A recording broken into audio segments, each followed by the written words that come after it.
قال رسول الله صلى الله عليه وسلم من صام رمضان إيمانا واحتسابا غفر له ما تقدم من ذنبه।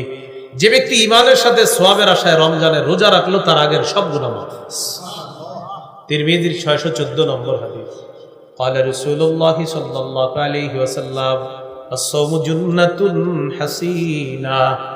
নবীজি বলেন রোজা হলো জাহান্নাম থেকে বাঁচার জন্য মজবুত ঢালের নাম হলো রোজা। জাহান্নাম থেকে বাঁচার মজবুত ঢালের নাম রোজা। যুবক ভাইয়েরা একটু মন দিয়ে শোনেন, অভিভাবকরাও শোনেন। বালেক ছেলেরা রোজা রাখে না, অথবা রাখে 3টা রাখে বা রাখে না, বা 5টা রাখে, অন্যগুলা রাখে না।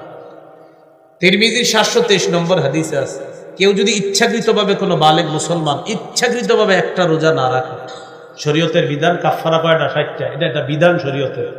কিন্তু সে যদি সারা জীবন রোজা রাখে, ওই একটা রোজার ঘাটতি পূরণ হবে না। একটা রোজা আল্লাহর কাছে এত দামি। অথচ এখন রোজা আপনার রাখে না বলে কি বললাম, বাবা মা সন্তানকে সাহারির সময় উঠায় না, বা স্বাস্থ্য নষ্ট হবে, ছোট মানুষ, 21 বছরের শিশু, 18 বছরের শিশু উঠায় না। রোজা রাখতে হবে, বলেন ইনশাআল্লাহ। সাবধান, এইসব ব্যাপারে অলসতা করা যাবে না। এই হলো আপনার 7 নাম্বার আমল, রোজা রাখা। 8 নাম্বার, রমজান মাসে দান করবেন। এমনি তো সবসময় দান করবেন, রমজানের দানের মাত্রাটা বাড়ায় দিবেন। সূরা মুনাফিকুনের 10-11 নম্বর আয়াতে আল্লাহ বলেন, ওয়ানফিকু মিম্মা রাযাকনাকুম মিন ক্বাবলি আইয়াতিয়া আহাদাকুমুল মাউত।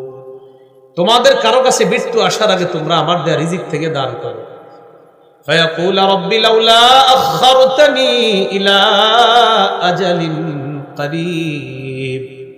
মৃত্যু এসে গেলে ওই বান্দা বলবে, আল্লাহ আর একটু সুযোগ দাও, দুনিয়াতে আমি যাব।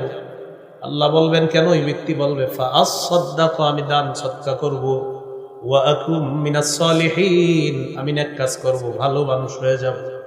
আল্লাহ জবাব দিয়ে দেয়, ওয়ালাই ইউআখিরাল্লাহু নাফসান ইযা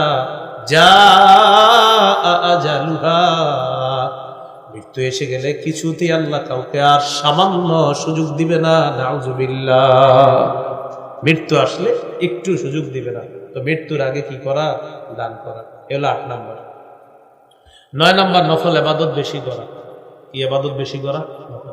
ইদানিং কিছু উদ্ভট প্রশ্ন আপনাদেরকে কিছু মানুষ শিখাবে, বা অলরেডি শিখে ফেলছেন। এই প্রশ্নগুলো কখনো করবেন না। যেমন, হুজুর সুন্নত না বললে কি কোনো গুনাহ হবে? মানে এটা বলে এই নিয়তে, হ্যাঁ আর সুন্নত পড়বে না।